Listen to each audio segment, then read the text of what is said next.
बिस्मिल्लाहिर्रहमानिर्रहीम। अस्सलामु अलैकुम वरहमतुल्लाहि वबरकातुहू। नहमदुहु व नुसल्ली अला रसूलिहिल करीम, अम्मा बाद। सूरह बकरा पढ़ना क्यों ज़रूरी है? सूरतुल बकरा पढ़ने के फ़ज़ाइल। एक सवाल पूछा गया है कि सूरह बकरा पढ़ना क्यों ज़रूरी है।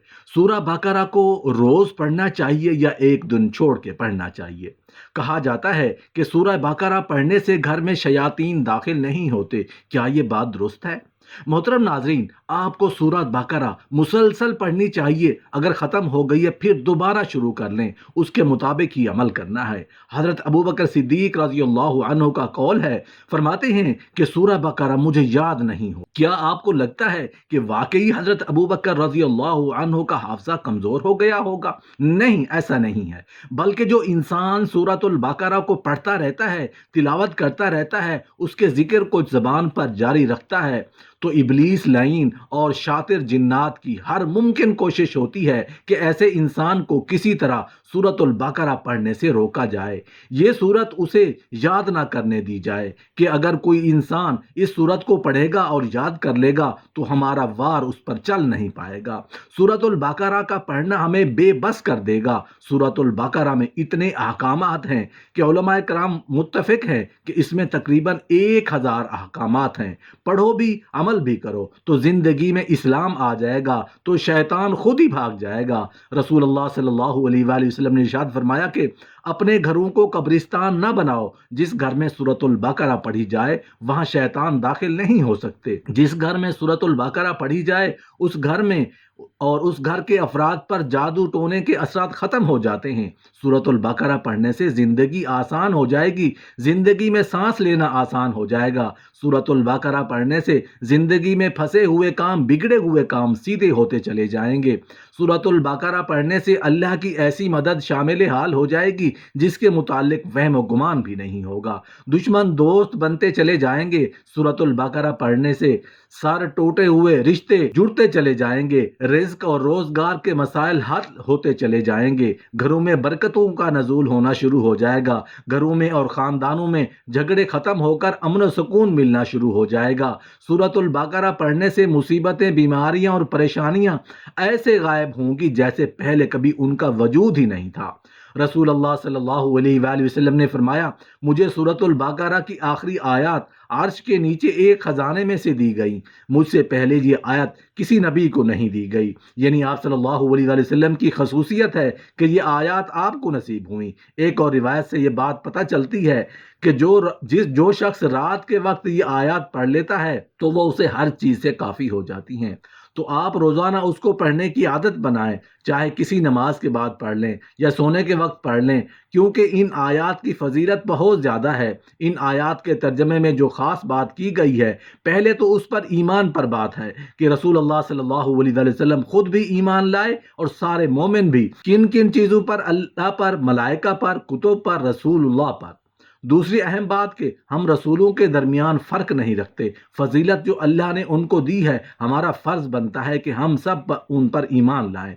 सहाबा कराम रज़ियल्लाहु अन्हुम ने क्या कहा कि हमने सुना और इताअत की, हम ईमान ले आए। जो कुछ हमें कहा जाएगा हम उसे मानते हैं। हम उसके बदले क्या चाहते हैं? हमें बख्श। जो बंदा अल्लाह की बात मानता है तो अल्लाह ताला उसके साथ बख्शिश का वादा करता है। और ये बख्शिश क्यों ज़रूरी है? क्योंकि हमने अल्लाह की तरफ वापस लौटना है, रुजू करना है उसकी तरफ।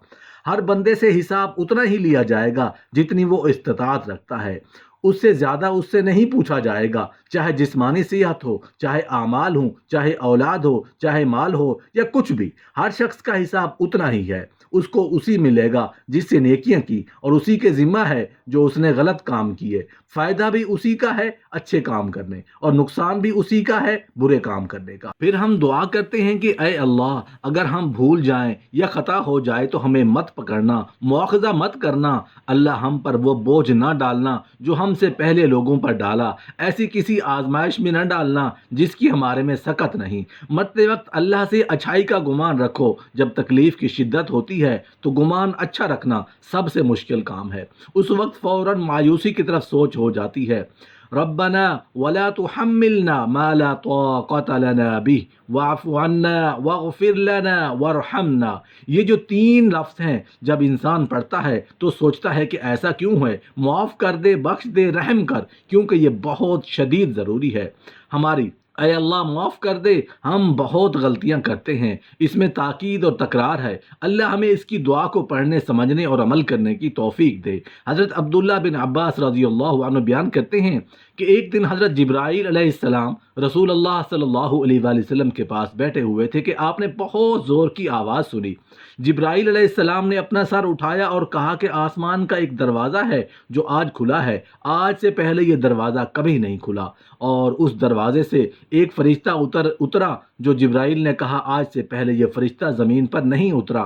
फरिश्ते ने सलाम किया और कहा आप सल्लल्लाहु अलैहि वसल्लम को 2 नूरों की खुशखबरी हो जो आपको इनायत हुए हैं, आपसे पहले ये किसी नबी को नहीं दिए गए। और दूसरी सूरतुल बकरा की आखिरी आयत, कोई हर्फ उसमें तुम ना पढ़ो कि उसकी मांगी हुई चीज़ तुम्हें ना मिले, यानी उसको पढ़कर और दुआएं भी कबूल होती हैं। अल्लाह ताला ने मुख्तलिफ़ चीज़ों को मुख्तलिफ़ फजीलत बख्शी है। जैसे रात सारी बराबर नहीं, रात का आखिरी हिस्सा बाकी रात पर फजीलत के एतबार से भारी है, यानी सहरी के वक्त अल्लाह ताला ख़ास तौर पर दुआएं सुनता है। इसी तरह दिन के अव्वल हिस्से में अल्लाह ने फजीलत रखी है, यानी कि सुबह सवेरे। इसी तरह हफ्ते के दिनों में जुमा के दिन को फजीलत बख्शी है, साल के महीनों में रमज़ान को फजीलत बख्शी।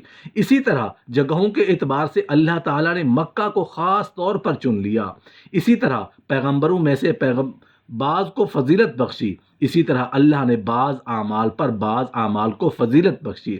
इसी तरह कुरान मजीद की बाज़ आयात को बाज़ आयात पर फजीलत बख्शी। कुरान करीम अल्लाह पाक का कलाम है, लेकिन बाज़ हिस्सा दूसरे हिस्से से ज़्यादा बरकत वाला है। इसी तरह सूरह फातिहा का अपना एक मकाम है और सूरह फातिहा को शिफा भी कहा जाता है। उसको हर रकात में पढ़ना वाजिब करार दिया गया है और उसको पढ़कर दम वगैरह भी किया जाए तो वो भी फ़ायदा मंद होता है।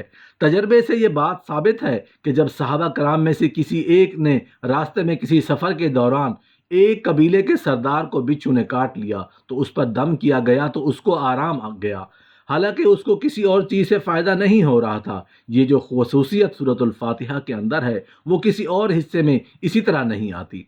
इसी तरह सूरह बकरा की आखिरी 2 आयात भी बहुत ही अहमियत की हामिल हैं। उनकी एक फजीलत जो यहाँ पता चलती है कि उनको पढ़कर अगर कोई शख्स दुआ करता है तो वो दुआ कबूल होती है। एक हदीस में आता है कि हज़रत अब्दुल्ला बिन मसऊद रज़ियल्लाहु अन्हु से रिवायत है कि रसूलुल्लाह सल्लल्लाहु अलैहि वसल्लम जब मेराज पर तशरीफ़ ले गए तो आप सिदरतुल मुंतहा तक पहुँचे। ज़मीन से जो कुछ भी चढ़ता है वो यहीं आकर ठहर जाता है, फिर ले लिया जाता है, और फिर ऊपर से जो उतरता है वो भी यहीं ठहर जाता है, फिर उसको ले लिया जाता है। जब रसूलुल्लाह सल्लल्लाहु अलैहि वसल्लम मेराज पर तशरीफ़ ले गए, जो बेरी का दरख्त था उसके ऊपर रोशनी थी। अब्दुल्ला बिन मसऊद रज़ियल्लाहु अन्हु ने कहा कि सोने के पतंगे थे जो ऊपर छा रहा था। रसूलुल्लाह सल्लल्लाहु अलैहि वसल्लम को वहाँ पर 3 चीज़ें दी गई थीं, एक 5 नमाजें, दूसरी सूरतुल बकरा की आखिरी 2 आयात और तीसरी आपकी उम्मत में से उस शख्स से तमाम तबाह करने वाले गुनाहों को बख्श दिया जिसने अल्लाह के साथ किसी को शरीक ना ठहराया हो।